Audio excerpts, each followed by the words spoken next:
আমাদের একটা কাঁঠাল গাছ আছে। এই কাঁঠাল গাছ থেকে না কখনো কাঁঠাল পাড়া যায় না। এই যে উঁচু, কোনো ডাল নেই, কোনো পালা নেই। হাই বন্ধুরা, আসসালামু আলাইকুম। সবাই কেমন আছো? আজকে কিন্তু খুব ভালো একটা জিনিস দেখাতে চলেছি। চলো, আমাদের একটা বাগান আছে। এপাশে এই বাগানে কেউ থাকে না, শুধু গাছ আর গাছ। তো এই বাগানে এসেছি, দেখো। আর এই বাগানে একটা কাঁঠাল গাছ আছে।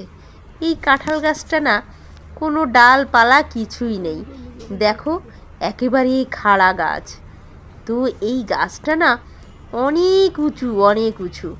আর দেখো, আমার বাবা, কেউ এই গাছে উঠতে পারে না কখনো, কিন্তু আমার বাবা একটা মই নিয়েছে।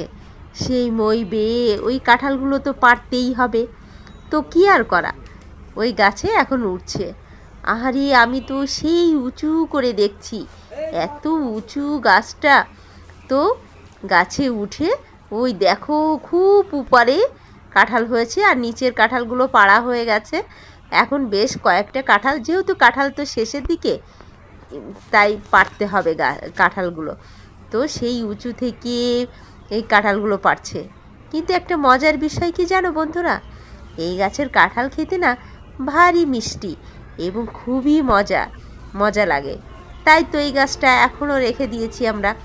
আর কাঁঠালের কোয়াগুলো যে কি বড় বড় হয়, এই জন্য আমি তো খেয়ে আমি অবাক হয়ে গেলাম যে এত সুন্দর কাঁঠাল। এই কারণে আর কিছু বলছি না। আমার বাবা তো ওই দেখো, একটা কাঁঠাল ইতিমধ্যে কিন্তু উপর থেকে ফেলে দিয়েছে, কারণ ওটা দড়ি বেয়ে নামানো সম্ভব না।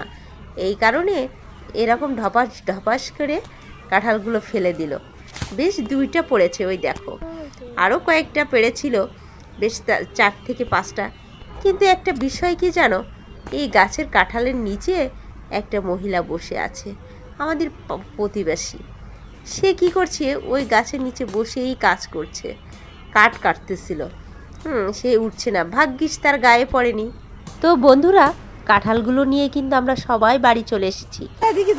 এসে দেখো, আমার বাচ্চারা একেবারে গ্রামের পোলাপানের মতো হয়ে গেছে। এই পাতাগুলো নিয়ে এসেছে, ছাগলকে খাইয়ে দেবে।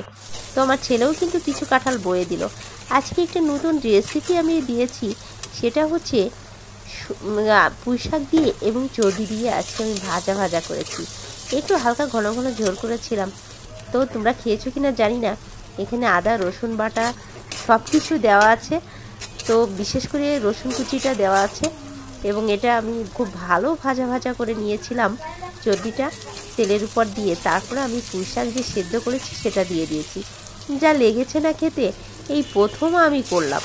আসলে মাছ ছাড়া তো কখনো পুঁই শাক ভালো লাগে না, কিন্তু আজকে আমি একটু হালকা চর্বি দিয়ে করেছি, দেখি কেমন খেতে লাগে। কিন্তু না, আমার কাছে না অসাধারণ লেগেছে। তবে একটু ভালো ভাজা করলে আরও মজা হতো। তো বন্ধুরা, সবাই কিন্তু ভালো থেকো, আমাদের পাশে থেকো।